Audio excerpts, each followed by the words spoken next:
Do. Hey, how are ya? Hey, how are ya? Hey, how are you? Hey, how are ya? Hey, how are you?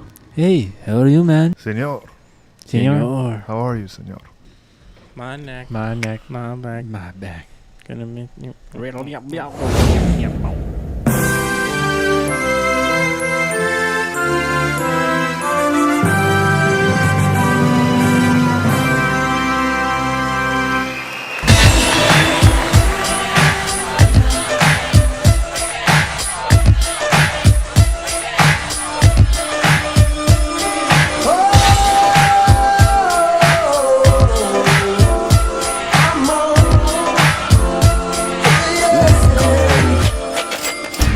We had an inflatable whale hanging from the ceiling. We had a large stuffed horse, Nene. Shout out to Nene. I don't know where you were at. Probably landfill. We treated you like a freshman for like a week and a half. Still do. Y'all always have served as big brothers, mentors, etc. Thanks, Pete. You're kind of like a little sister to me. Yeah. Oh, fuck right off, buddy. You don't need a bunch of coin to get together with the boys and chit chat and have a quality time, a greasy time,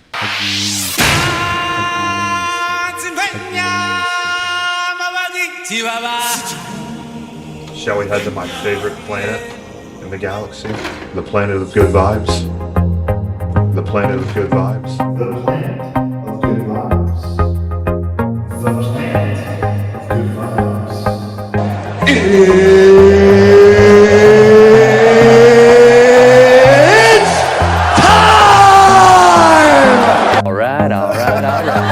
I love humanity. I think it's great. It's all good, man. I think the word you're searching for is Space Ranger. The Hamm Planet Podcast. Into the galaxy of good vibes. In the approximate 5, 4, 3, 2, and 1. Top of the morning, folks. Good afternoon and good evening, ladies and gentlemen. Welcome to the Hamm Planet Podcast. I'm your host, Peter Hamm, and if you are new to the show, I will tell you what, you tuned in to a fantastic episode. Well, about 3 things here at the Hamm Planet Podcast. Simple as that: good vibes, great people, and glorious stories. So if you're into those things, you can respect those things, or you yourself are a good viber. Make sure to spank that subscribe button because we have an abundance of all 3. Ladies and gentlemen, we have 2 fantastic Canadian gentlemen who have made the voyage, the trek down to the Lone Star State.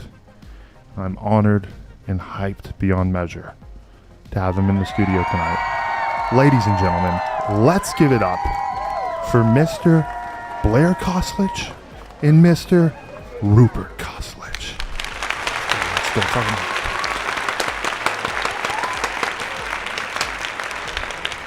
it. Whoa, hell of a crowd tonight. Big crowd. Going bonkers out there. Rup, how are you feeling, sir? Happy to be here. Thanks for that warm welcome. Brother, always the warmest for my Canadian brothers. Flew a long way to get here. You sure did? Left the snow for your 40-degree heat Celsius. 40 degrees Celsius. Is that where we're at? Yeah. That's hot as shit? Well, no, it's like 36, but almost 40. That's hot. We round up. It's hot. It's hot. It is hot. You can see I'm sweating under the eyes right now. Yeah. Oh, yeah. Blair, how are you feeling despite the sweat under the eyes? I feel sweaty, first and foremost. Yeah. Very good to be here. Good to be with Pete. Very supportive of what you're doing here. I love that. And love you for that. And good to be in the Lone Star State. We had barbecue last night, which we haven't had since probably the last time we were here, 5 years ago, 6 years ago. So it's good. Things are good. We love to see it. Boys, so, of course, happier in the Lone Star State. But as many who know you know that y'all come from the great land of Vancouver, Canada. So what I want to first dive into is y'all's childhood, because it was unique in its own right. I know that y'all obviously grew up in Vancouver, which is very different from what we've got here in Texas. And y'all also were homeschooled during those early elementary years. So, brothers, tell me a little bit about the Blair and Rupert childhood. We'll start with Rupe. Okay. Yeah, you just point. Yeah, I'll just point. Privileged, fortunate childhood. Great mom, great dad. Still around. Thank you. Shout out Paul. Shout out Cynthia. That's right, Paul and Cynthia. Mama C. And excellent sister. Excellent sister. Best sister. Honestly, one of a kind sister. Yeah. So we're giving a shout out to Flo as And well. Flo. That makes me curious. Was Flo also homeschooled? She was. She was. Yeah. 3 dyslexic kids. The school system isn't kind to dyslexics early on, so I've heard that. yeah. So when y'all started homeschool, was it at the same time as like a kid would start pre-K or kindergarten? Yeah, so we went to kindergarten. We went to like real kindergarten, real preschool, Okay. real grade 1. Okay. And then it was quickly determined that these kids can't read well. Fair enough. So Still can't read. yeah, no scripts here, which is lovely. Unscripted. I like that. Yeah. We're unscripted here at the Hamm Planet Podcast. Mhm. And we're not a kids program, so we're not trying to teach anyone to read here. No. Okay, so we were dyslexic, and that was kind of the root of why we went to homeschool. Part of it, and also my father wanted the flexibility to do some traveling with his young family, Yep. and being in school for however many months of the year it is. What is that, 10 months normally? Yeah, almost every month except June and July. Yeah. So they didn't teach us. Our parents didn't teach us. We had hired a teacher. So you have now basically 1 teacher, 3 students. So you can move through the curriculum quite quickly. And they can also educate you and teach you to do stuff like read in ways that are more beneficial for dyslexic people. So we learned how to read and write differently than most. A different method, which is a whole nother science we can get into if that's what we want to talk about. I would love to hear more about it because I don't know about it. Well, I don't think we'll do the science justice, but and We know we're not scientists. right.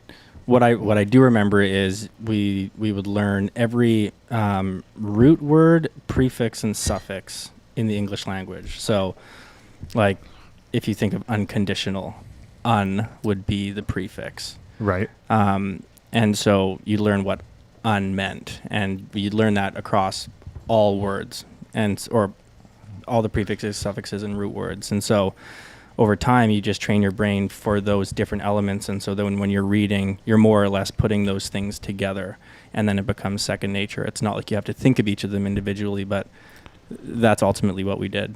It makes words like a puzzle in a sense, which I Totally. like. Yeah. And I feel like that is applicable to life. You're able to put the pieces of the puzzle together in all different realms of life. So it looks like it may have paid dividends, and I definitely Paying. Paying. Perpetuity. paying. Yeah. Don't forget the ing. Yes, also important. Love to see it, boys. So we were homeschooled up until grade 5. 5th grade. Yeah. So it was 2, 3, 4, and 5. And part of the reason too that Rupert didn't touch on was we were living on Gambier Island. So, and I wouldn't say it's remote because it doesn't have any roads or infrastructure. What is Gambier Island? It's a island in the in Howe Sound, which is a sound near Vancouver, BC. It's only 30 minutes from the city, and Off the shore, right? You got to take a boat there. have to take a boat. Yeah, Boat there access. is a ferry to one part of the island, but not the part where we were. So, yeah, there's a commute, and we didn't commute all that much because we'd just be up there. And so you'd get a bunch of groceries or whatever you needed and stock up, and then you'd be there for a while, and then you'd come back. And so that definitely informed some of the reasons why we were homeschooled. So 2 twin brothers and a big sister, Mm-hmm. educated, homeschooled That's right. on an island in the Pacific Ocean. off Yeah. the coast of Canada. More or less. More or less, yeah. Wow. Yeah. So one thing that I feel like was an education its own was being on Gambier Island. Sure. It's And great to grow up like that in the trees, in the nature. in the trees, in the nature, and some of the finest nature. As a matter of fact, I'm honored and privileged enough to know a little bit about Gambier Island. There's definitely a lot more I'd love to learn about it, but diving into that a little bit more, how did Gambier Island become a part of y'all's family? Oh, there's a long story there. But the short of it is our family heritage and business was in tugboats. And these tugboats were hauling timber from British Columbia's rich timber reserve. Oh yeah, lots of trees up there. Big ones. Thick. Yeah. So trees get cut down, then they are brought to the ocean, and they are floated in the ocean for a certain amount of time. Yep. One, it's easy to transport them because they're so big.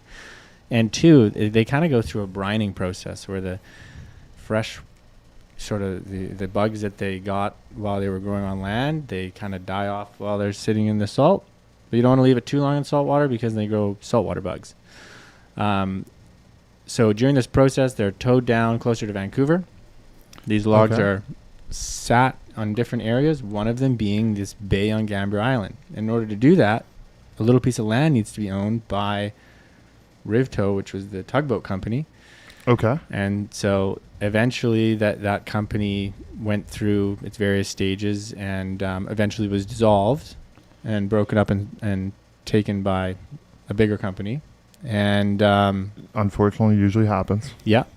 And then these pieces of land were there. And so my father got a little piece of paradise, and the rest is history.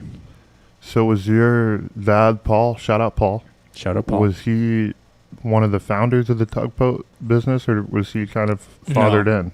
No, he was the son of somebody else who started that company. No way. Yeah, but the reason he was going to Gambier is he used to take he loved boating, and he used to take a sailboat up there quite often, and then so that's how he originally found it. It just happened to be part of the Rivtow scenario, and then yeah, like Rupert said, then over time it became his. So Paul, I've always viewed him as one of the most interesting men in the world. Wow, he'd love to hear that. Cynthia, one of the sweetest ladies in the world. She would also love to hear that. Among many other great qualities. But going on to Paul, was he someone who knew that was his route that he was going to go into? Or do y'all really know? Sort of no. I don't think, I think you grow up and you enjoy life, and then at a certain point you realize you have advantages or things around you, and there may be family assets and whatnot that could be managed, and he Absolutely started doing that. But he's a free soul. He kind of does what he wants. He absolutely does, which I love to see it personally. Yeah. So the tugboat business, Tugboats. was it something y'all were involved in or a part of or witnessed growing up, or was it No, it had ran its course? no, at that point? it had pretty much run its course at that point. But we grew up around the water, so we didn't grow up around tugboats or anything like that. But we certainly grew up around the water, fishing, crabbing, prawning. Definitely a big part of our upbringing. But no, not the tugboat company. I'm glad y'all didn't, because if y'all maybe took over the tugboat company, y'all may have never came to Baylor. This is true. We may never have come to the great state of Texas. And to preface, which we'll dive into the whole story, but Blair and Rupert and I are such great friends because we met at good old Baylor University, the best That's university in the United States of America See. and in North America. See. Even though some other schools might have something to say about that. Some but other schools, the other ones. yeah, the Nice. other ones.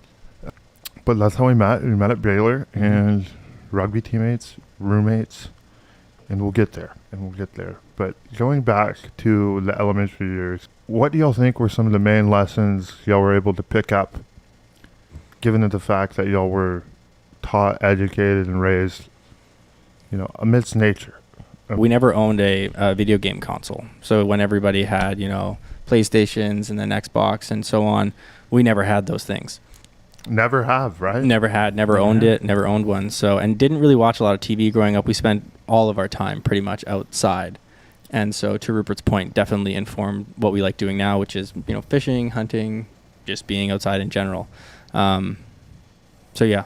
When y'all were young, was there any specific wilderness activities that y'all just were hooked on? We didn't really have, it wasn't like we were camping or hunting or fishing much with our family, but we had family friends that would come. So there's a guy named Fred. If it wasn't for Fred, Blair and I would have never probably picked up a fishing rod. He wasn't. Shout out Fred. Shout out Fred. We love you, buddy. Yeah. Fred's a cool guy. And so is Fred still fishing? He's not fishing very often, but he's still kicking. Yeah, he's he's an old man, but he's still around. Yeah, so Fred's the one who taught you boys how to fish. Yeah, for sure. Basically catching cod and lingcod. And that's some hard shit to do. Yeah. So he did that, and then there was this other fellow, and he wasn't related to us. There's another guy, Greg. Shout out Greg. Shout out Greg. He's probably the greatest outdoorsman that I know. For sure. Like he would head into the woods with a knife. Yeah, what could Greg do? He's the kind of guy that his idea of a good time would be give me a buck knife and a piece of string and an orange and like a flint, yeah. To spark a fire. And I'm going to just head out into the woods and I'll see you in maybe a couple of weeks alive and well fed. And if I don't see it, no, it didn't work out. Fair. Yeah. And he always came back. But basically he would take us and, we would hang out in the woods and sleep under the stars and stuff like that. And he would teach us those things. So it was very much about the community that were around us. That sort of said, hey, this is kind of fun. And just the aspect of adventure, I know it's still a huge theme in y'all's life, but I'm sure when y'all were kids, just walking around and exploring Gambier Island. Mm-hmm. Yeah, I did a lot of walking. I don't think you appreciate it when you're little though. No, you just take it for granted because it's all you know. It's like this is what was here before. This is all I kind of know. And right. But then traveling and seeing other places, and then getting older and realizing, oh, this was actually pretty special.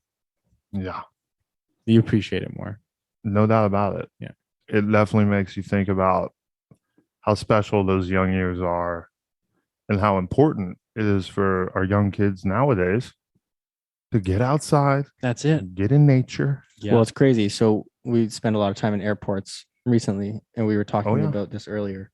You go around an airport and all the kids you'd see have like iPads. There's not a single one of them that's not like holding a screen from the age of like, there's kids and toddlers with these little like arms that are holding the iPad for I them. hate that shit. And Direct.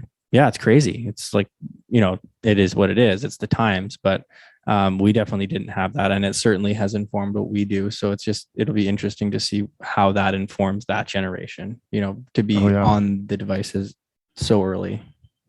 It's a scary thing. I mean, to be fully transparent, it's a scary thing. But what do you do with Hadley? Daddy doesn't allow it. We're going outside. Fair. Daddy says no. She's the one cutting down a tree. Honestly, yeah. Fair enough. She's still working on her tree chopping strength. Okay. Not far from having it though. But to give a more practical solution that others could use out there is I'm a big advocate of drawing. A thing you can do is draw the outline of an animal and tell them, have a go. So you're telling me that you draw the outline of an animal? Yeah, I draw outline of a horse. Do we have I a piece of outline of paper? an elephant. I want to see your elephant right now. We want to make sure she's learning how to draw these animals correctly. Because you could be training her to draw, elephants that aren't elephants, and then that could be an issue. Yeah, here we go. We'll get a quick elephant. Wow. You'll see it here first. I will say elephant's not my best animal, He has a but I'm sketchbook. better at horse. I'm better at a horse and better at a cow. Don't doubt yourself, Pete. And are you spending a lot of time? Like, are you going to do a quick abridged version, or it's pretty quick. It's Okay. always very. The page is here we go. blank. Page is blank. Page Nice. is blank, ladies and gents. Do you have a nice felt pen? You want a felt pen so they can see it? There's felt pens all over this place. Yeah, go ahead and what do we got? Give me a good hard color. Okay, plug myself here. Ladies and gents, first time drawing on the Hamm Planet Podcast. If you're not watching on Spotify, if you're not watching on YouTube, you're missing out. Go ahead and look at the video because this is we'll see. Wow.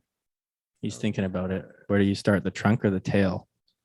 So one thing I'd like to preface with, I like to draw the whole body so she knows kind of the shape of the animal.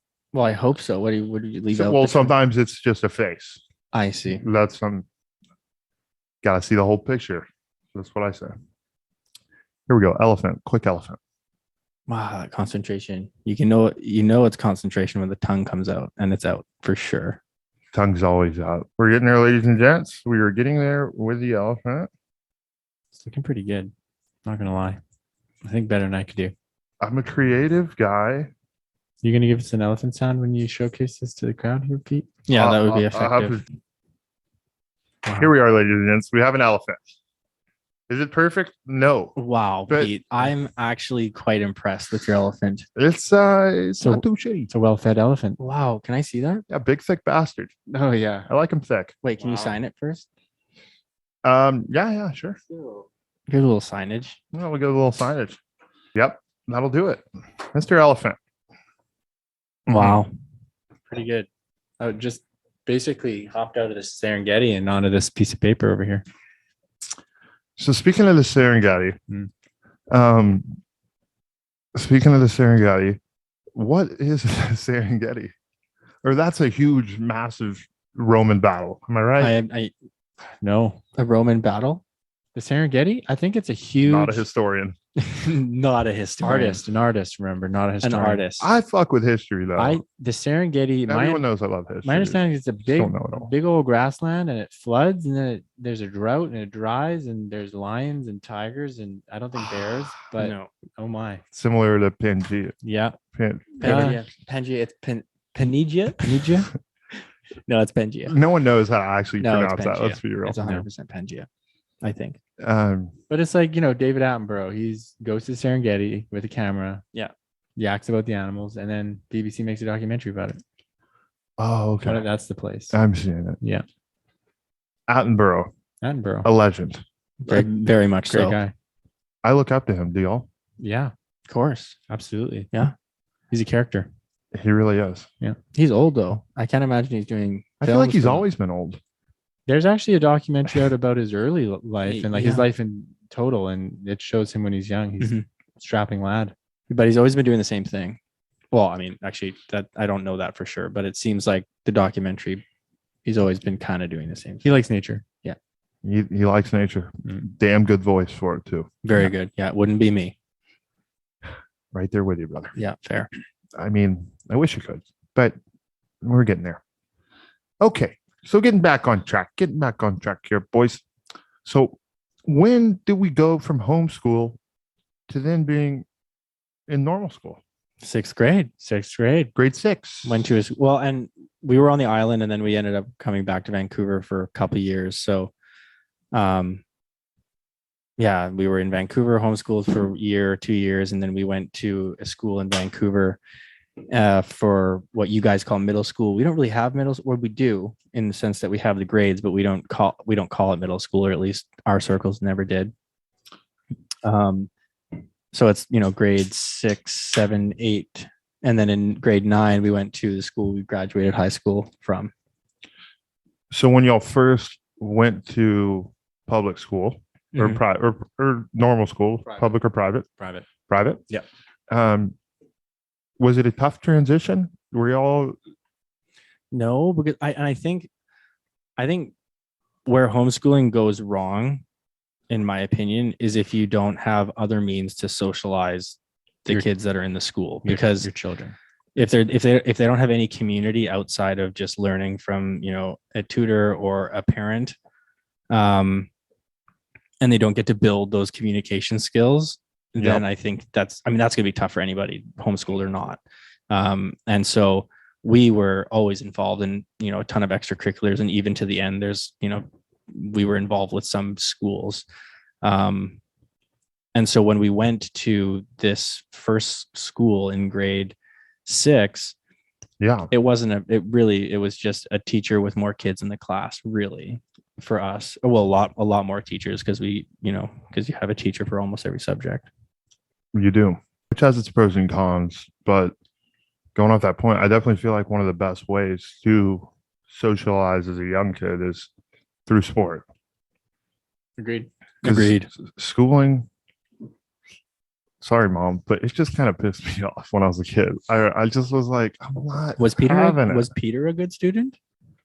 Peter was always intellectually capable. I thought Was you were he going to challenge. I was intellectually like, applied? Not at all times. fair. It It's a lot to ask. is a lot to ask. To axe. Shout out to my axers out there. Throughout all academia, as long as I got a 3.0 or higher, which some people that's, hey, 3.0, good shit. Some people it's like, what are you doing? That's not good. Don't say that. But I'm just shooting you straight. I knew as long as I, held the standard, wasn't a dumbass or wasn't like super genius, I knew it wouldn't be something that was kind of like pressured upon me. Right. Did you get an A in strength and conditioning, or did you Yeah. go to that too? Believe it or not, I actually got a B plus in it at Baylor Wow, Pete, Wow. I'm disappointed in your previous self. because I skipped the last 2 classes to work Wow. out with the rugby team. Oh, Oh, So allowance for a doubtful account. right, it was a good reason. But the guy said, I was like, come on, dude. Like I've been in here every single class, pumping iron hard, helping others, educating. Helping others lift their weights. Yeah. And he was like, I got to do it. It's part of the curriculum. I'm like, okay, that's okay. I'm okay with the B plus. fair. Okay. So we went back to school, middle school, 6th, 7th, 8th, all the way. And then we went to the final school where we graduated from. And that's where we, speaking of rugby, that's where we started playing rugby. And That's what I was ultimately just about that's to how we ask. met. Yeah. I was just about to delve into that. Mm-hmm. So tell us about how y'all started playing rugby and why y'all started playing. We actually started the summer before we went to this new school, Collingwood. In the 9th grade. Yeah. So we actually, the summer before, we went to this rugby camp, which was basically 1 week of summer program where you played rugby for a couple of times. Yeah. Yeah. And it's for amateurs. So it's for kids that had never picked up a ball before. And our only previous sport that we really played was baseball. So, a sport that isn't very physically demanding to a sport that is very physically demanding. Right. I think baseball gave us a bunch of things like how to be strategic in playing sport because it's a strategic game. But we played rugby for that, and then we went to Collingwood and went on the team there, and the rest is history. Just started loving it. I don't know if we started loving it right away. We had No, very good not right away. coaches that were. It was a small school, so it was about 100 kids per grade, and they played all the sports. So they played, there's basketball. The main sports, I'd say, basketball, rugby, soccer, and so Football or not a sport? no football there. No, Okay. there were schools that played Canadian rules football, but not at Collingwood, and Too small. And so the coaches had to, a lot of their job was recruitment because they couldn't just ask, a handful of kids to come play. They had to pretty much ask all the guys to go play multiple sports in order to fill these teams. And I don't think we liked it right away is because it was very physical. We were not big guys. I mean, we're still not big guys, but we were pretty small. And so to join a team that has multiple grades in it, and practices are physical, it's not like, hey, baseball, go and you're throw. the new kids at the school. Right. So it's like, here's an opportunity to, Right. for maybe the alpha males to Make a statement. make some smack. Right. And just to put that in perspective for some of our Southern Texan friends, imagine going to a new high school, never playing football before, being one of the smaller or so, or not the biggest guy, and joining the team and having to establish yourself. Not an easy task. No. And a lot of people out there I know can relate to that in the football and in rugby, it's just the same, if not even harder. Mm-hmm. Mm-hmm. Okay, so y'all got in, y'all weren't liking it, or it was tough. It was just, it was probably one of those things you'd leave practice like, what am I doing? Like, what have we gotten ourselves into? And then, contemplating maybe that's something we're not going to do. And then you get to school the next day and the coach is like, nope, like you got to come out, and just not giving you not really giving you away, which is great for the coaches. I mean, that is the lesson there. That's what a coach is supposed to do. Yeah. Builds a lot of character. Okay, so you'll start playing rugby. Obviously, fast forward, y'all ended up getting pretty damn good. And I know y'all had some coaches that really changed the game for y'all, motivated y'all, made y'all into great players. We were both forwards. Yep. And we're both tryhards. So it's like a coach's dream to have people that try really hard. So absolutely, Blair played hooker, or that's what he was practicing at, and I played flanker. For anybody who's not a rugby person, hooker is the name for a position. Mm-hmm. Yes. Get your mind out of the gutter. Yeah. Come on, guys. Yeah. Come on. It's a very hard position. It is a very hard position. A very hard position. I mean, all front row is hard, but especially hooker. Mm-hmm. So yeah. Anyways, we had these great coaches. And to also mention, the school we were at, Collingwood, is a rugby school. It's known Collingwood Rugby School. Yeah. And so we had these ex-Canada player coaches, a guy named Spears, and then another guy named Kennedy, and Hatch, and then another guy named Hatch. They just knew how to do things right. They were hard practices. Cardio came first, skills came second, and then you started playing as a team. And that's a winning formula. So it absolutely is. And sorry, we're having a pickle refreshment. Sorry for Pete's having a pickle refreshment, which is wild. I will have one eventually, but that's refreshment. Pickle. Yep. Pickle. Not sponsored though. Like the cured cucumber. Yep. Wow. Yep. Love a good. Is it alcoholic? Or is it just pickle? Let's see. Yeah, I think they sprinkled some of that stuff. Yeah. Wow. Yeah. Good. Learn something new every day. Pickle juice, beer, pickle beer. So, to our rugby journey, y'all accelerated pretty quickly in getting good at the sport. What made y'all want to continue to play after high school had ended? Was it a big part of y'all's identity? Did y'all feel like it's something you needed to stay sane? Was it something that helped you just stay healthy? Was it a collection of all those? I think the answer is different for both of us because we had different paths. So before we came to Baylor, we were studying at the University of Calgary in Alberta. And when we went there, I chose not to play rugby. Blair chose to play rugby. So he played for 2 years there while we were there. And I filled my time doing other things.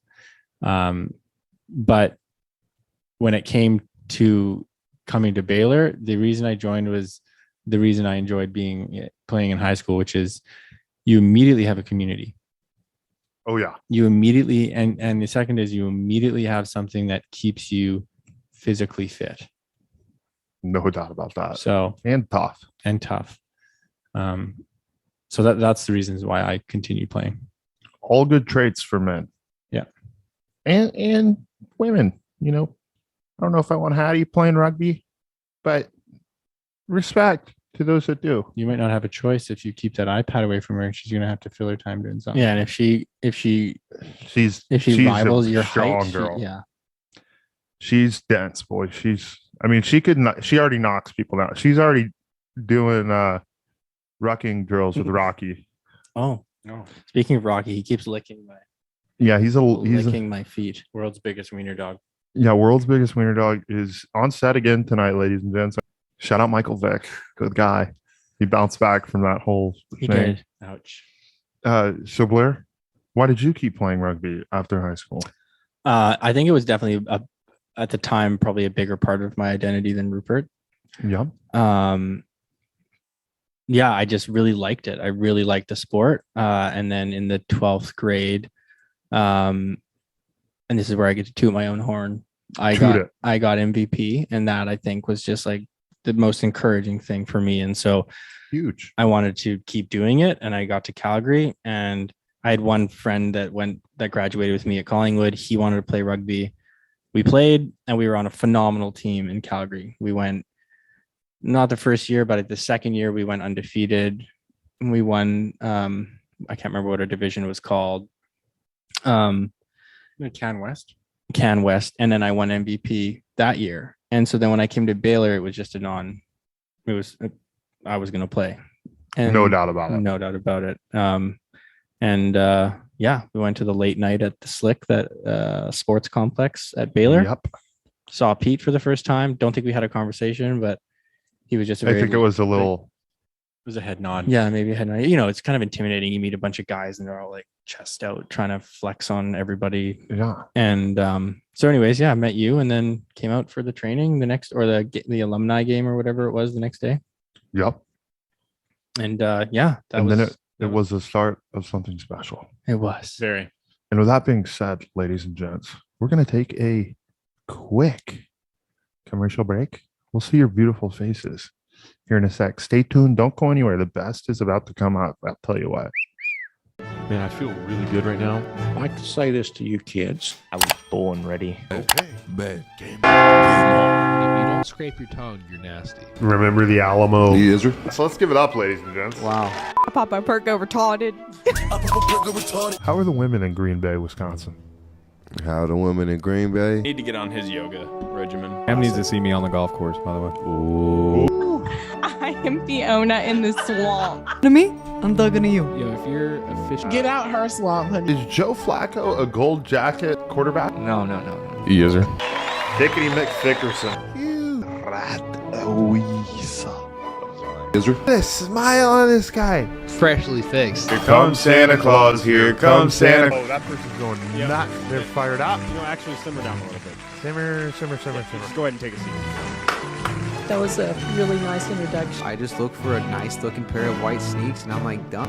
Sorry, technical difficulties. Cameraman is drunk. Back. Robin relieved with the slime, the green slime. Oh, Flubber.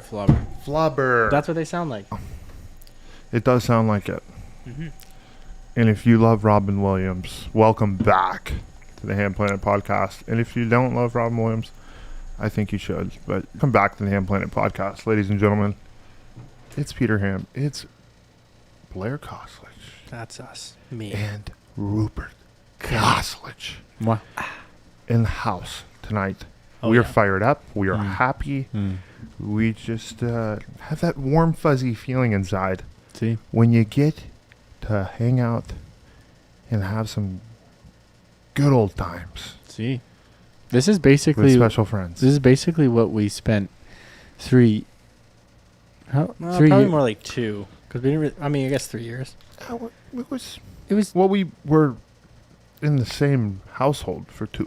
It was basically what we did for 2 years, but without microphones. Mm-hmm. And Right. probably for good reason. Well, I'll tell you what, I'd like to go back and listen to Sure. all those. Fly on the wall. Fair. Either lucky or unlucky fly Be on the very wall. confronting. Depends who you are. Right. Mm-hmm. Yeah. It would probably make me feel good. I'd be like, okay, you learned. Oh, we definitely learned. We Um, learned, all the things, and probably what not to do. Yep. And that, brings us right back to where we started from, which was Baylor, which is where the friendship was born, the brotherhood was born. Great school. And it's where both of you traveled from Canada to now call Texas home. How was that transition? Well, it was a little bit scary, to be honest. Kind of took a leap of faith. We had originally thought, okay, we'll do a exchange, right, while at University of Calgary. So go for a term to Turkey or something like that, and then come back. And then we thought, well, maybe we could just change the whole thing and go spend the rest of our time schooling somewhere else. So we looked at a bunch of schools. Yep. And Baylor stood out for a number of reasons. I definitely would love to know the reasons. Well, it was far away, but still in the United States. But it was basically as far as you could get away, sort of. Oh yeah, as south as you go, at least. Far away from. It wasn't. Canada. It wasn't like going to Seattle, because going to Seattle for us would be like going on the train. Seattle would have been closer than Calgary, where we went to school from Vancouver. Oh, okay. Yeah. But one of the major reasons was because through the administration process, or the process of, sending in a letter or talking to them or asking questions, they were so responsive. It was like you would send them Baylor an email, they would send you one back. You had basically a caseworker, and their job was to get you squared away if you were a good student. They were definitely, and then we came down and we had an interview with the guy that was leading the entrepreneurial program, and they were so on the ball. We thought, if they're going to spend this amount of effort on two guys or anybody before that individual provides any kind of coin at all, right? Then what's going to happen when we start shelling it out for real? Yeah. And our assumptions were true in that they delivered before and after the coin shelling. I think also it probably helped that we were international, which felt weird because it didn't feel really like we were international, especially where we were living the first year, because we were in an international dorm, Brooks. Yep.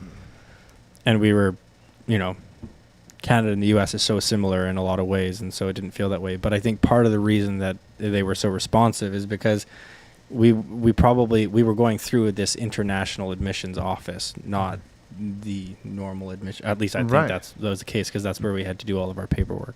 I could imagine, a little extra emphasis. Probably. No doubt about that. It's honestly a huge, branching out selling point to have international student body. Mm-hmm. I see why it's valuable to schools. I mean, I don't blame them. They didn't put much emphasis on me, but it's because I told them from the get-go, hey, I want to go. Please let me. Did you always want to go to Baylor? Was that like a thing growing up? Like, Baylor is the place I want to be? Honestly, no, it wasn't. Fair. I grew up. A&M? Texas. I grew up my younger years, Texas fan, because Vince Young was the quarterback. And everyone who's a Texan who's in their 20s, you were a fan of Texas during that age. And if you weren't, you're bullshitting. Because Vince Young, it was a crazy year he had. And he's a really good quarterback, or he was a good quarterback. Hope he's doing good now. We'll just put it that way. Kind of had some bumps in the road, if you know what I'm saying. Don't we all? Take you off on that tangent, but I don't remember the question you asked us. Well, we were talking about choosing Baylor. Coming to Baylor. Choosing Baylor. We had a few different interests in different schools, but Baylor had, at the time, I don't know what it is now, but at the time they had the second best get up in there, Roop. entrepreneurial school. There we go. Program. And we'd met the director of that, and he was a nice guy, and he liked us, and we thought this might be kind of cool to create false businesses on paper and get a business degree while you're at it. Yeah, I mean, they were models of supposed real ones, obviously. Yeah, yeah. But Baylor's unique in that regard. They got the entrepreneurial program. They've had it for, I think, it's a good one, since 1977. Don't quote me on that, but actually, no, it's definitely, I don't know. But it's top 2 in the nation. Yeah, I think Boston at the time it was. Yeah. Well, at least that was their selling point. I don't think we ever looked at a list of, some third-party ranking, but that's what they told us. I never checked those lists, but I always believe that I don't even know if there was a banners list when I see them, you know? Mm-hmm. They get me every time. part of that visit, as you know, you're driving around this beautiful campus, is they're like, and here's the football stadium that you're going to go to. Or at the time, they showed us where it was getting built because it hadn't been built yet. It was Floyd Casey. Floyd Greasy Casey. Greasy. What a place. What a place. But anyways, that's why I think that was another draw. Was like it was this place that had this space in our mind of being like this American experience, which I don't think we would have gotten if we went to, like some of the schools up north or closer to us. Not because they don't have that school spirit, but down here it was definitely a different vibe. It's a different culture. Mm-hmm. Like you were saying, it's like we grew up watching movies and stuff. Red Solo Cup parties, team, spirit, school spirit, and this kind of when we were sitting, it fit the bill. Yeah, it fit the bill. Yeah, and so sign me up. Mm-hmm. It went well. We had a good time. We became very close. Very close. Treated you like a freshman for like a week and a half. Still do. Y'all always have served as big brothers, mentors, etc. Thanks, Pete. You're kind of like a little sister to me. Yeah. Oh, fuck right off, buddy. What's wrong with that? Come on. There's some powerful little sisters out there. Yeah, there's some very strong, 250-pound sisters out there. No? Not to put anyone on blast, but we'll say a number. How many 250-pound sisters do you Very few. know? You're in a minority that is maybe uncounted. One, Peter. Maybe? Okay, so we're going to go that route. What would your name be? Petra? Patricia Hamm? Patricia Hamm. It's a good name. Rolls off the tongue nicely. Yep. I think that's Patrice Hamm. Okay, we're getting way off topic. Yeah, this is weird. Where were we? So anyways, yeah, Baylor. We were talking about Baylor, why we went to Baylor. Mentors, big brothers. Big brothers, blah, blah, blah. Next line of questioning. Correct. Okay. So when you started playing rugby in Texas, different from Canada. Immediately different. What were some of the things you recognized and saw right off the bat? I'll say the two things that I noticed right off the bat. The first thing, the size of people everybody was bigger. There was just bigger people, and I think my understanding was there's a lot of ex-football players. Yeah, it was like, I think to be specific, it was a different kind of big. It was like the lineman big, the linebacker big. It wasn't like the super tall, slim, fast, slender, agile. It was like the guy thick boy, very thick. Thickums. Yeah. And the other thing, thunder thighs. Yeah. Mm-hmm. And the other thing, and this in no way should be taken as an insult, but the rugby there was a little bit less of low a rugby IQ. Rugby IQ. There was definitely a physicality that was taken very seriously, but at least at when we got to Baylor, which was during this rebuild time, right? The knowledge of the game limited. Even the rules of the game, it was just a little bit. And there's nothing wrong with saying that because that's very true. I mean, as someone who learned to play rugby outside of Texas, Indiana, where it's a part of actually what they do there, like it's at a lot of the schools in Texas, they don't have it at all. Like in high schools, it's definitely growing, but yeah. It's came a long way, but at the time.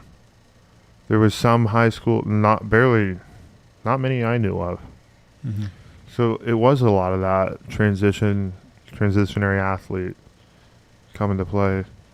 Some it works out great. Some not so great. Yeah, because it's demanding in so many categories. Mm-hmm. I'll say the other thing I noticed. Yeah, was I think because of the football culture. Yep.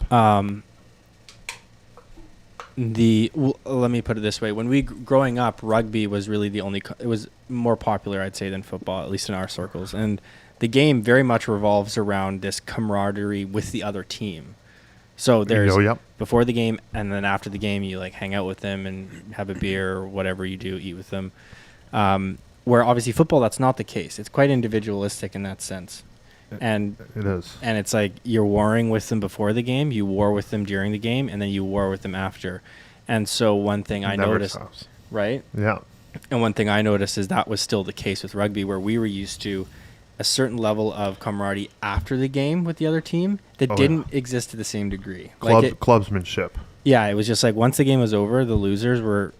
I don't want to say sour because they were the right fucking word, pissed. but they were really mad, and they a guy wouldn't shake your hand kind of thing, which just wouldn't exist. Well, it wouldn't exist as much. That's not what rugby's represented or stands for. It's like it's the first rule in the book of, I feel like, the World Rugby laws, that you must bond with the other team after the game. I mean, I haven't read the book, but I would not be surprised. Well, I'm not. I don't. Is it a book? I was No. just. I was off the cuff. Well, like normally you'd have at least in Australia when Blair and I were playing there in high school, they would have tea after the game. Tea. And it wouldn't be actual tea. It would be like hot dogs and snacks, and you would hang out with the other team. That's and funny as shit that it's called tea. Yeah, swap jerseys and that kind of thing. But here it was definitely As a Commonwealth game was influence, over, the loser was mad, and that was that. Well, that was the mindset, but we did end up always having them. We did. At Shorty's. Yeah, we did. I'm sure they've been cooking pizzas. Probably. Baking. That's Baking? right. Baking. Yeah. Speaking of Baylor, speaking of our time at Baylor, let's fast forward to the TCL. Oh boy. What is the TCL, brother? This is a great question. An important one. A very important one. The TCL stands for the Texan Canadian Lounge. And very original. Yes. It was the name and the subsequent abbreviation that we gave to our apartment, which we lived in for 2 years, about a block or a couple blocks away in a gated community thing. It was like a complex. There's apartments with a gate that opened. Yeah, outside of Baylor. Not a fancy gate, just a normal gate. It's like made of aluminum or something. Gated community. I don't mean it's not a pretentious thing. It was just there was a gate. Which I got my car which is handy. Actually, which is quite very important. Nice. It's an very important handy. detail because of the gate. The only way you could get in was by foot unless you had a key card. And so naturally, nice. A police cruiser, they don't, or naughty people in cars. They don't see it because there's no street really. Right. And so I think that is we'll probably get to the details of the TCL, but 100p. that was an important part of our success, I think. Very key. No doubt about that. Yes. Do we just continue with? Yeah, please do. I was listening. It was a 4-person apartment, so there's 4 full bedrooms. Each bedroom had its own bathroom, which was dope, and it had a ton of living space because what it actually was two-person apartments. Yep. That had a middle wall knocked out, and so it was just this. And then they took out one of the kitchens, so it was one kitchen for that space, and it was just this open, expansive kitchen in the middle, living room on one side, another flex living room on the other, which we turned into a speakeasy bar, and a damn good one too. Extremely well decorated. We had an inflatable whale hanging from the ceiling. We had a large stuffed horse, Nene. Shout out to Nene. I don't know where you were at. Probably landfill. Probs. We had an amazing aquarium. 55 gallons. 55 because we got a $55 a gallon day at PetSmart. That was that nuts. day if you're looking for a fish tank. Check. That was huge. And we had the other fish tank with glow in the dark fish behind the bar. Yep, the glow in the dark skull. The team still uses it. Black lights. Wait, does that skull still exist? Yeah. Do you know how we made that? We put like 1,000 highlighters. Just explain into what the skull is. Okay, so if anybody's ever been, I always saw them in duty free at the airport, but it's like Skull vodka. It's vodka that comes Crystal in Skull vodka. Is that what it is? Okay, yeah. I just don't see it in stores very often. But anyways, we emptied the vodka, and then didn't drink it. I think we did. Yeah, probably. No we weren't wasting it. And then you filled it with water, and then we took a highlighter. And if you tear the end off a highlighter, it's just this little spongy cord inside that holds all the fluid, and we drained the fluid out. And we only used one of them. It was one yellow highlighter. That's it. Yeah, and it made it, frankly, kind of a lame yellow. But when it went under a black light, it turned to this opaque, greeny yellow that's a lot like your... Right. podcast image behind Rupert's shoulder there, like quite vivid green. The old Hamm. Yeah. The old Hamm Planet. And then we glued it, and we used to think that It was one day amazing. it would degenerate, or it would break down, and everything would fish. come out and kill the fish. And to hear that it's still being used means that Well, it's not in a fish tank to this day, but it's still There. with the team. fair enough. Well, shout out to the glue we used, probably 3M. Good That's for some you guys. good shit. Wild glue. So, anyways, big, expansive room. Everybody had their own individual bedrooms, which was nice to have that sanctuary to go and be yourself. And Hundo P. I'll throw an image here of the good old TCL. yeah, we got a couple I'm just actually. going to make sure to see me doing that motion. Perf. And we'll slap it up Is that there. where it's going to show up? We'll just point up there. TCL. And Look if at it. if it wasn't obvious, TCL, because Texas Canadian Lounge, there was 2 Texans. A fellow named Colton, great friend of mine, A great brother. Pete's and Blair's, and Pete as the Texan team, and then Texan. two Canadians, and Such a great we had a lot of fun. That's basically what happened in there. Is we sure did. we did exactly what we wanted to do, and we had fun doing it. And we had good security parameters in place Extremely. to Well, the security Minimize- parameter was a rugby house, more or less. right. And so, Yep. Big couple big dudes. capable guys. Yeah. Strong, good men, hardworking. And we had a Yeah. green. We took the light bulb. Well, first of all, we had a. This is so pretentious. We had a T. We've got a T, a C, and an L from Lowe's. You know those wooden letters you can buy, and we spray painted them gold, and then we put them on our door, which was green, and then we took out our light. That ain't pretentious. That's good thinking. Well, yeah, but just branding your Smart as fuck. Smart. Anyways, everybody could find us because we If you're in also college screwed and in not doing that, you're Yeah. fucking up. But we screwed in a green light bulb. And so it became really easy to tell people where the parties were because we just said, look for the green light bulb and the letters on the door. What a No address If anyone necessary. sent that to me today, like for a party, I would be like, love to see it. I'll make sure I look for the green light and the gold letters. That's sick. And oh yeah, we had some times, and I guess we made a bit of a career at it. That when we went back to the apartment, Yep. the year after Blair and I came down to Texas, the year after we graduated, the TCL by that time had been dissolved. We went back to this apartment complex, and the apartments, by the way, were only 2 levels, so there's only one group above us. Yep. And they were very lovely ladies, and they put up with our shenanigans. Shout out to all of them. Yeah, shout out to all them.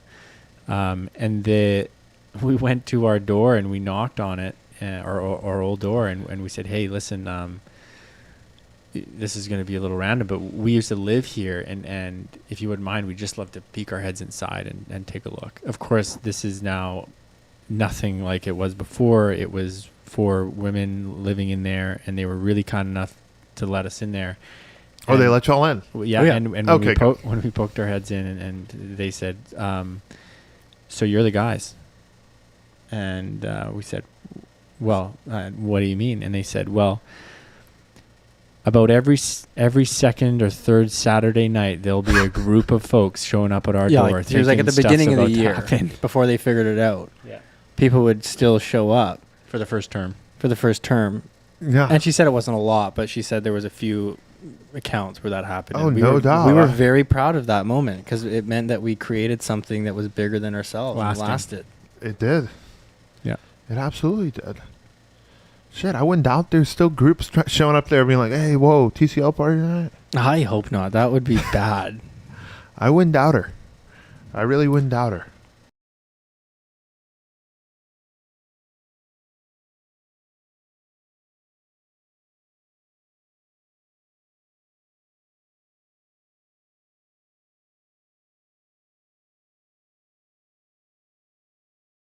Sorry, technical difficulties. Cameraman is drunk. Back to see it. Love it. Love to see it. Back to the show. Ladies and gentlemen, welcome back to the good old Hamm Planet Podcast. We are happy to see you. Blair and Rube, happy to see you. Happy to see be you. here. Brothers, we did have the privilege of receiving some guest questions on this mighty fine evening. Do you mind if we give them a go? Let's give them a go. Let's give them a go. So, our first question of the evening comes from a guest who's also a doctor, Dr. Walter Woodruff, with the guest question. Wow. He says, what's the difference between a Canuck and a Canadian? Wow. Good question. Well, I can tell you one difference. Oh, do you want to go first? No, you go. I don't actually know the historical meaning of Canuck. I think it was like a slang for Canadian. But there's the Vancouver Canucks, which is a hockey team. So there's one difference we could make versus a Canadian, which would be somebody's citizenship. Correct. And So I guess that's what I would a point Canadian would be also the Canadian team, like the Montreal Canadiens, another hockey team. Correct. So there's one split we could make on the playing field or the ice rink of hockey. But I think generally, Canuck is a slang term for a Canadian. Right. And what isn't Johnny Canuck a thing? Yeah, like I said, I've heard it. I think I knew it at one point. I wouldn't do it justice now. We're not really doing great on being Canadian slangers, model Canadians right now. But yeah, it's a slang. In regards to that question, I'd say it's slang for. Maybe if you're a Canuck, they've given you that name because you're a stereotypical Canadian. Yeah, like I can see that. You got a thick Canadian accent, probably closer to the east coast of Canada, where they have more of a accent. Yeah, that's where Trailer Park Boys is, right? Nova Scotia, isn't that over there? That's right, it is. Yep, in the old Trailer Park, sticks. Sunnyvale, east, above Maine. Yeah. For all you Americans. Yep. Okay, so Walt, there's your answer.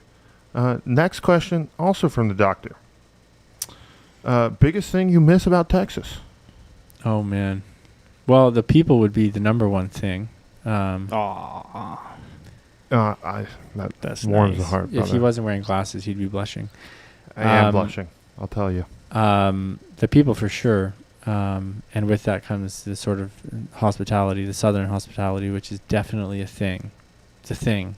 It is. I'd say the other thing, you guys have more fast food in this state than Canada. Great in snacks. All of our provinces. Quality treats. Quality is questionable, but I mean they taste really good, and you satisfying feel in the moment. After. Satisfying in the moment. But definitely past. I mean, I wouldn't call barbecue fast food. Barbecue, you guys do really well at, and we miss that. Other than that, if you want a really greasy meal, you can get one. Requires zero effort at all. It's either a drive-through or literally park your car and you push a button and somebody comes out to you with it. Y'all do pretty well at that game. Sonic. That's the Shout one. Out Sonic. Everyone knows I got a Sonic issue. Yeah. Do you? Well, I like getting my drinks there. And we used to eat large meals there frequently. Right. Yeah. Was being a fat boy. Yeah. But now we've learned that we just kind of enjoy Sonic, so we try and go there and just get a drink. Yeah. That's what we're doing now. So we're doing better. So you go there for a drink, but you come out with some weird cheesy tot combo. No, I'm not a cheesy tot guy, despite common belief. What not a cheesy tot guy. What are you having when you go there? I love the supersonic burrito. I'm an old school guy. A supersonic. Listen to the name of that. A supersonic burrito. It is scrambled eggs. It's not too bad. It's scrambled eggs. Because it moves right through you. Hash browns. Supersonic speed through the digestive system. If you want that, you go to the ultimate. Pete had one last night. Ultimate. I can vouch. Sonic burrito. Yeah, the ultimate will shoot through you like a missile. Wow. Yeah. Wow. That one's. It's a scene. Scrambled eggs, cheese, cheesy sauce. Imagine that cheesy sauce. Cheese. What's cheesy sauce? I don't fucking know. I never get that one because I know it's a disaster. I had it once. Right. Anyways, we have a lot of fast food. So that's a couple of the things we missed: the people and the food and the hospitality. The weather's actually pretty nice too, except for this time of year. It's summer. Yeah, look at my face. It's really hot. I stood outside for maybe 2 hours today, and I look like a. There's a reason definitely burned for Why sure. y'all have created a culture of sitting and drinking sweet tea in the shade. in the shade. It's because it's too fucking hot to do anything else. It really is. It's dangerous. Sorry, technical difficulties. Cameraman is drunk. Back. Favorite and worst part of being a twin? Oh. Worst part, sharing a birthday. Excuse me. Growing up, when you get to go to other birthday parties and it's their day, Yup. that's quite the experience. And you know it's theirs. As a twin, it's not yours. It's half yours. Right. Which is tough. Very. I could see that kind of being. As you get older, it doesn't really matter. But being younger, that was, I'd say, a negative. Did y'all get pissed at each other? You're like, no, it's my birthday. I just wanted to celebrate 7 minutes before Blair, but it never happened. Right. Was that your, like, constant request? Like, hey, can we just... Like, look, why don't you bring my cake out in 7 minutes before you bring his out so that we can do this thing right to the books? You know, you got an Leave argument there, but yeah. is that fair to your brother, you know? Well, life isn't fair, Pete. We all know that. Yeah, it's not fair. Right. But there's good Blair things. would have been pissed. That there's good things. And to answer the second part of your question, yeah, or the other half, thank you, brother. And I guess this pertains to twins that have a good relationship, which we do. You have a good pal to do a lot of stuff with. You go to a new school, you play rugby at a new school, you go do something else, you kind of have someone to do it with and chat about the things you like and don't like, and you learn lessons and share those lessons, and maybe don't have to experience as many hard ones because you got to watch the other guy fuck it up first. So that's which pretty is handy. honestly a huge advantage. Or succeed. You get to learn from somebody's success. Or failure. Fucking spot on, boys. Yeah. Do y'all know any twins who, you know, they're twins, but they went completely different routes? Totally. Well, I don't think we know a couple twins very well, but there are we're fraternal, so we're not identical. We look very similar, but we're fraternal. And I think in some cases where fraternal twins are quite different, that that informs their life together. Right. And so maybe those twins aren't, to Rupert's point, supporting each other as much, or they're not sharing in the same experiences and whatnot. Sharpening each other's blade of life. Right. Yeah. True. Yeah. I feel like definitely jealous in that aspect. Y'all get to... Nice to have a pal. Very nice to have a pal. Nice to have a pal. Proud to call both of you my pals. And before we start getting too soft, because this ain't the soft show, we're going to scoot and boot right along. But, hey, don't hold your emotions in. But we're going to scoot and boot right along to the next audience question. Next audience question comes from Captain Cody Eugene Asbury. Wow. Salute. God bless. God bless them. God bless our troops. God bless all our soldiers. And we like the Canada Army too. I think we get along really well, actually. American I'm and a big Canadian fan. soldiers. Yeah. Yeah. Complementary skill sets. Absolutely. Canadian snipers know what have they're doing. Yeah, you guys have a lot more folks in your program, but we definitely like to provide quality. Quality. Yeah. Canadian quality. We do our best. 2 words that go great together. Yeah. Thanks, Pete. Is it difficult having a love life as a twin? Or what extra difficulties do y'all believe that you're faced with because of it? I wouldn't say there's what I will start out by saying is we've never had a situation where we've been fighting over the same romantic interest. That's true. That hasn't happened. So it wasn't like, you're growing up and you're in high school or something and there's the cute girl. I mean, both of us could see the girl is cute or we like the girl, but there was never, one was always butting of the heads. Yeah. One was always like, all right, you're obviously down the path and that's your target or whatever you're looking to get to know this girl a little better. That's your target, bro. Yeah, maybe target's the wrong word. That's sort of inappropriate. But it was. We wouldn't fight over romantic interests. That never happened. That's a plus. So I don't think there have been any difficulties. I'd say actually the complete opposite is you kind of, as we said before, you'll just reap the benefits. You kind of just learn from the other, and the other guy's like, this is what I'm experiencing, this is good, this is bad, and then you get to go and try and be better, not in a bad way, just do. In a sense, y'all have better. Been able to learn twice as fast in a lot of areas of life. We're twice as smart as everyone, including that's what we're trying watching. to say. Twice. Yeah, twice. Big brain. Wow. Big brain. Love to see it. Blair, any remarks onto that? Nope. Ditto. Roger that. Next question from old Captain Cody. Wow. When are y'all going to renounce your Canadian citizenship and move back to Texas and become Texan citizens forever? As soon as your family gives me a plot of land on the Roddy Tree Ranch. I'd say, how about this? We'll do a swap. You heard it, Cody.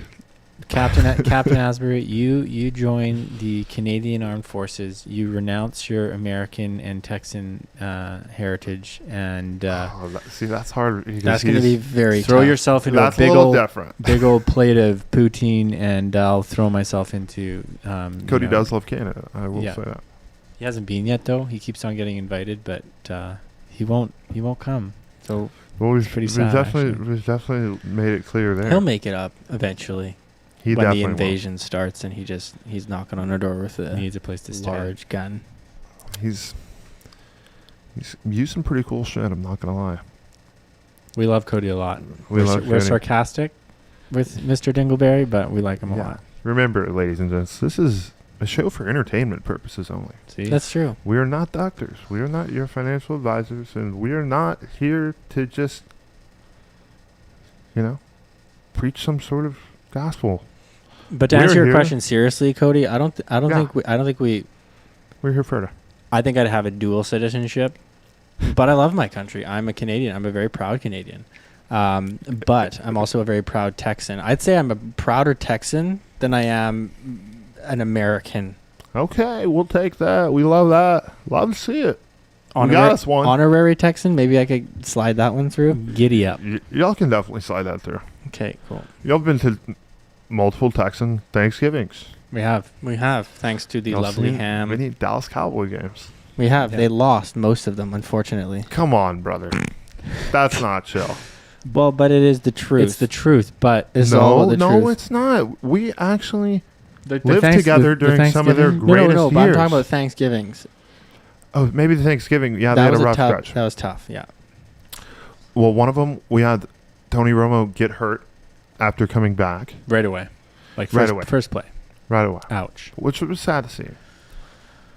Recollect all the Cowboys Thanksgiving games. That's okay. Yep. Leave it to ESPN. Yeah, leave it to those Wizards. Okay. Great questions from the captain. Next, we have a question from good old Chamalama Ding Dong. Chammers. Big old Cham. Chiming in on line one. Question number one is, does healthcare work in Canada? Why isn't it like that here? Oh, man. Good question. I think, honestly, parts of it work. Parts of it don't. It works well, though, overall. It does work well. And I think that it's easy to oversimplify a lot of comparisons between Canada and the U.S. as it relates to politics. And I think it helps to realize that you need many years to set up the system we have now. So to just switch over to a new system, it wouldn't make sense. It couldn't happen. And so you couldn't have a universal healthcare system overnight in the U.S.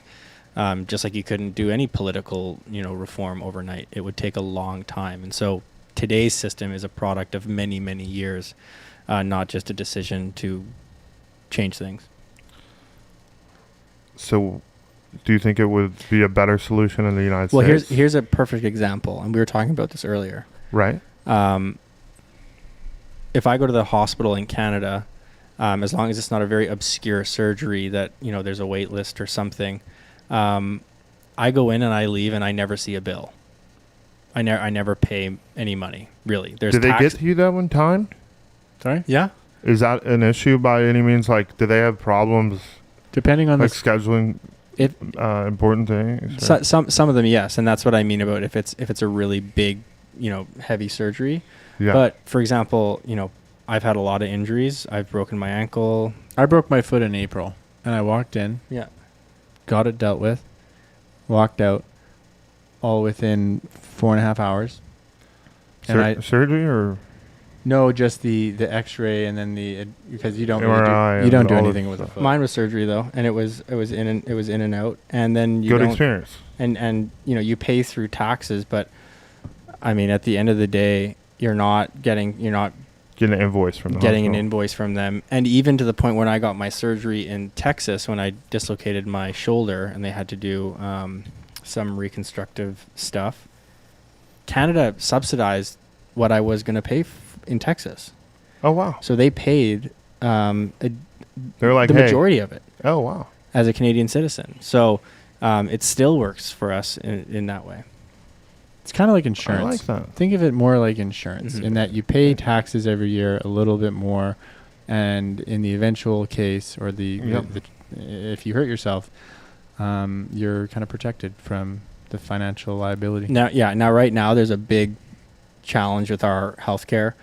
Right. Nurses are understaffed, which is the case in a lot of places. There are some faculties that are underpaid, and the system needs some revamping in areas. So right now the political landscape is a little challenging, but that'll never change. But overall, I love our system. Mm-hmm. So that rolls right into our next question, which is thoughts on the Keystone Pipeline. Oh man, I don't have many thoughts on that other than Is that near y'all? Where is that thing? Yeah, ish. near as in Canada's huge and it's nowhere close, but it's in Canada and it travels up and around where we live. There are sustainable ways of getting Right. resources from the earth, and people are always going to debate the sustainability of a project. We need to be an economic powerhouse as a country. Yep. So we need to pick and choose how we do that, grab those resources, what projects to do. And unfortunately, some of them get really political. And largely it gets political because We're not people aren't willing political, to, they're not willing to talk about it. Like the two But sides. I am willing. I'm willing. No, but I'm not saying that the educated. Keystone Pipeline and projects like it, especially with, the green movement being what it is, the conversation definitely gets blurred when people yeah. can't sit around a table and talk about it. And that's an oversimplification, Absolutely agree. but that's Absolutely agree. And it's something that's more prevalent. Or I think that word's right. Prevalent, yeah. Provolone? It's Yeah, there the cheese. in the older folk. You know what I'm saying? Yeah. They're the ones who get a little bit. They're a little more into it being a political thing, where I feel like us as younger business minds, we just view it as, hey, we want the world to be good and we want to make economic Well, it's also not black and winning white. decisions. Seek first to understand before being reactive and making your mind up about something. And I think the challenge is a lot of people don't spend the time understanding, and they just come out and they bark about the polar sides of the that pisses me conversation off. rather than Yeah. being like, oh, it's not black and white. There's this huge gray area, and if we can't acknowledge that, then we're just talking nonsense. Spot on. Honestly, hate to see it. It's tough. On too many things it shouldn't be. Maybe some things. Next question. What qualities of your personalities Is this from Chalmers? This is from Chamalama Ding Dong Wow. on line 1. Driving deep.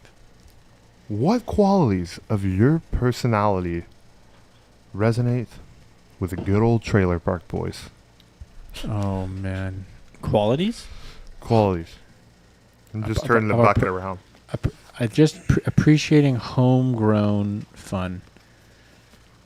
That you don't need a bunch of coin to get together with the boys and chit chat and have a quality time, a greasy time.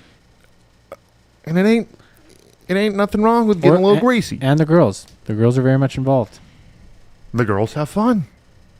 Not gonna lie, they look pretty guys and girls freaking happy on the show. Yeah.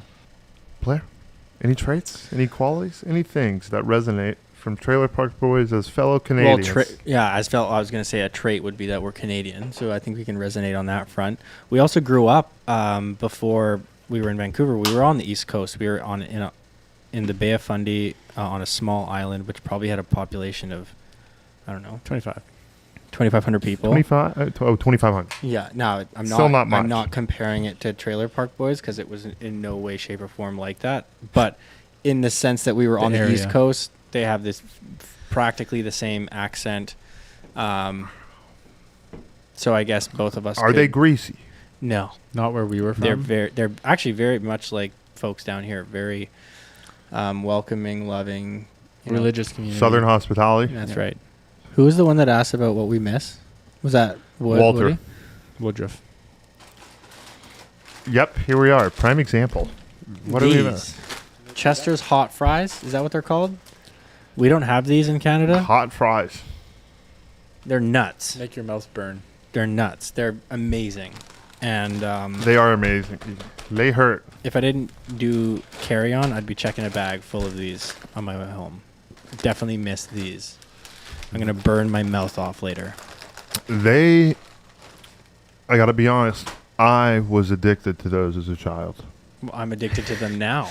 As a child, I was. As an 8-year-old child. As a 6'7", 430-pound child. And he gravitated from Chester's hot fries. Is that what it is? Chester's hot fries to a Sonic burrito. Okay, we ate healthy in between, and we're mixed. We're health oriented, no doubt. That's at the forefront. But to the Cheetos, addicted. 8 years old.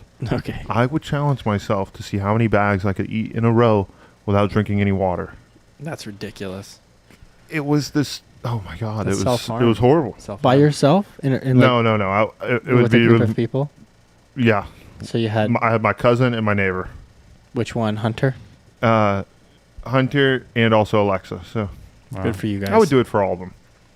It was like my. You're like it was my young party trick. You're like the enabler in those shows about losing weight where the person keeps coming home with like 5 chickens and a big pizza. You just keep on giving Pete Chester's hot fries and he has a problem for the rest of his life. Exactly. This is what happened. I started eating them aggressively like that. Time. It was, my thing. Sorry, technical difficulties. Cameraman is drunk. Back. We're live. Ladies and Great. gentlemen, welcome back to the Hamm Planet Podcast. Blair, Rupert, welcome to the Would You Rather round. Are you ready? Very. Born, actually. Born. Ready. First question of the evening. Would you rather live in a country with a low cost of living but horrible weather, or live in a country with a high cost of living and amazing weather? The latter. Yep. Me too. Because you can make a living. You can't really change the weather. Very, very fair. Yeah, I'd have to agree. Honestly, not bad options. Would you rather? Would you rather be the highest temperature ever, be 100 degrees Fahrenheit, or the lowest temperature ever, be 100 degrees Fahrenheit? Wait. What do you mean? Just like the lowest temperature that ever exists? Yeah. The highest temperature. Oh, the highest, because would you rather us having the lowest temperature ever be 100 degrees Fahrenheit? Things wouldn't work We well. would be boiling in our skin. It'd be hot as shit. I think we'd get by, but it'd be hot. You're basically halfway there in this state. Yeah. I mean, we are there. And it's already unbearable. Very unbearable. We're there. Yeah. We're there. I've been there for a while. It was over 100 today. It was hot. But it makes the mind wander. What would the world be like if the 100 was the hottest it's ever been? Not good. Probably cold. And dark. And fucked. The Ice Age would probably still be a thing. Yeah. Without having any we'd get our scientific mammoths data. back, which would be nice. Mm-hmm. Miss those guys. Big hairy elephants. Nice guys, from what I heard. They were in Waco. They were. Yep, big mammoth museum down there. Wow. Still need to go, but heard good things. Good things. Next question. Next. Would you rather go your whole life being the most hilarious person out of all the people you know, or being the most intelligent person of all? And you know it? This is a known fact. Doesn't necessarily say that, and anything outside the question is up for interpretation. I see. Well, I feel like the most intelligent person It would be pretty great to be that intelligent. And if you were so intelligent, then you could probably make yourself into a very funny hilarity. Yeah. But I don't think that's on the table. I think we're in a universe where you can't be both. I see. That's how I see it too. Intelligence. I like intelligence. I like that route. Yeah. Although it would be great to have somebody in the circle who was the funniest dude or gal on the planet. Right. Mm-hmm. You know, I lean towards being the funny option, but it's hard to say. How does it feel? I'm not saying that's what I'm picking yet. I'm leaning that way. Okay, I'm picking it because if the team needs a funny guy, I'll be. You're well suited for the team. Well dressed for it. We got the pink flamingo shirt on. If you're watching, there's a wardrobe change from Pete. The tailor actually fucked up. He was blind, and he started making one shirt and then made a mistake and moved tables to the flamingo shirt, and now it's called a rare error, is what they call it. Rare error, yeah. Actually, that's a Beanie Babies thing, but shout out to my Beanie Babies squad. This looks like that is a good one. Collector's. We got two good ones here. The Beanie Baby Gold Rush is over right now. Sadly. Sorry, technical difficulties. Cameraman is drunk. Back. Next question. Would you rather always have to use sandpaper? See it. Love it. Love to see it. Back to the show. Welcome back to the Hamm Planet Podcast. Would you rather always have to use sandpaper as toilet paper? Ooh. Or always have to use hot sauce as eye or eardrops? I'd have to go with the latter option because I could live without eye drops. And the toilet paper program is basic human necessity, at least. What if you had to do both? Like, what if you had a condition where eye drops were a necessity? Like the seasonal allergies I get every year? Right. I think I'd probably have to go with the eye drops still because... Wow. No, you don't want the sandpaper down there. Well, happy to report back that 66% of people... Well, maybe not happy to report back. Pick the... Sandpaper. Yeah, of course, because you don't want to mess with your eyes. Yeah, but how often do you use eye drops? I don't use eye drops. I'm a non-eye drop guy. I know y'all... I think y'all are... Well, allergies definitely help us right with that program, but allergies. I'd be on the sandpaper team. Allergies are no joke. Yeah. Not trying to be sarcastic. I feel like some red hot sauce in the eyeball wouldn't. Yeah, you're going blind after a month. Would you rather have to clean an entire 18-wheeler with your tongue, or not be able to shower or bathe for an entire year? 18-wheeler with my tongue. Imagine how strong my tongue would be after. Strong tongue. Yeah. Swole tongue. Swole tongue. Beast tongue. I'm sure there's some uses for that, Peter. I'm sure there is. Yeah. I mean, it's a muscle. Yeah. Some argue... How dirty is this truck? Brother, I gotta resort back to the rules. Outside of the question. Yeah. Up for interpretation. Maybe you get But when to I pick the think of an truck. 18-wheeler, I think of a greasy, grimy truck that's been on the road. Yeah, I'd probably clean it with my tongue. At minimum. The tongue program. Yep. Absolutely. Not showering or bathing. That's a huge part of what makes us human. Yeah. True. And licking a large truck isn't.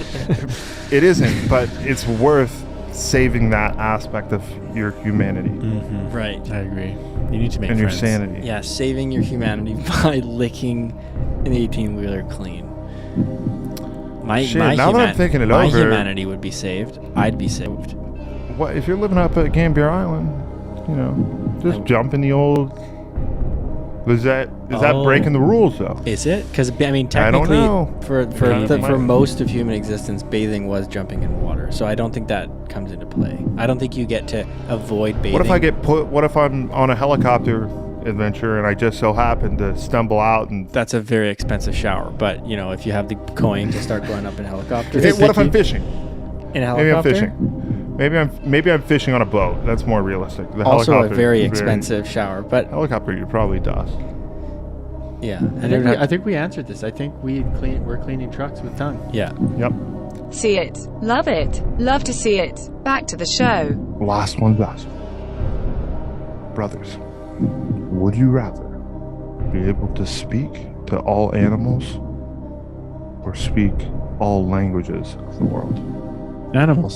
Animals, hands down. Hands down. Hands down. Hands down. Yep. Skipper, do you like getting fed the same thing every day? Bark, bark, bark. Translates to no. Right. The dog.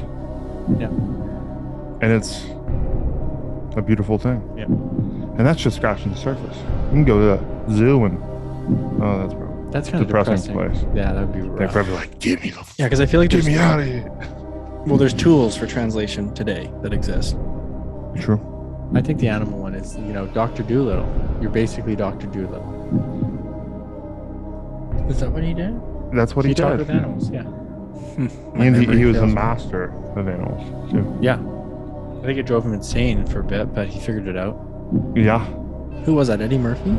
There's a few people, but he did it. Based on a true story? I hope not. I don't think so, actually. I think that's fiction. Ladies and gents, if you believe Dr. Doolittle's true in your mind, don't Google search this. No. In your mind right now, is he true? If he is, put Dr. Doolittle forever down below. If you don't like him, don't do anything. But if you like him, at least say, hey, I like him. We like him. Yeah, we like him. Good guy. Living our dreams, chatting to animals. So we're choosing animals. Final 100%. answer. Final answer. Love to see it. Well, brothers, what a phenomenal evening all across the board. We could probably keep this discussion going for hours, have a movie documentary about this. Mm-hmm. Called Hamm and Friends. Interesting. Hamm and Friends, like the N with the. I like those. Hammond. I'm big on those. Using the ham. I like it. Hamm and Friends. Hamm and Pals. Cozy ham. How do we shut this thing up? How do we sew it all up? We sew it all up by letting the fine folks know, if you had a good time tonight, we appreciate you for listening. We appreciate you for tuning in. Yeah. And if you're feeling good about the show, go ahead and throw the Boyz a Gold 5-star review. Subscribe. Share it with your mom, dad, uncle, brother, sister, girlfriend, boyfriend, best friend, anyone who needs some good vibes. Yeah, of course. We appreciate you sticking around, and Pete, we really appreciate you having us on here. Well, I know today might be the first time, but it's